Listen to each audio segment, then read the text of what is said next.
Alright guys, here's a little video of the wiring harness so you guys can get an idea of how much wire you get in the harness kit. Just let you know, this is my distributor plug.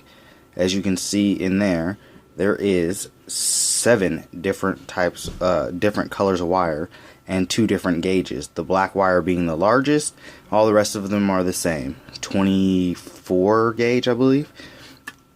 So you just color code the plugs the way you want, as you can see. So I know what colors my harness is.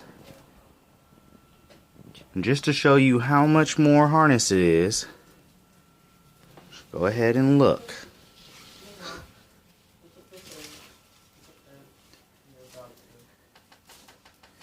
Right here, being the shortest wire in my harness, probably about 3 feet.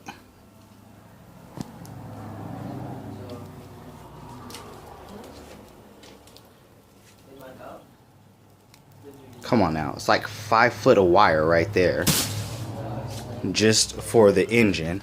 And then, look at that, more wire left over, so you can go ahead and do the ECU part of your harness. Pretty sure there's enough wire here.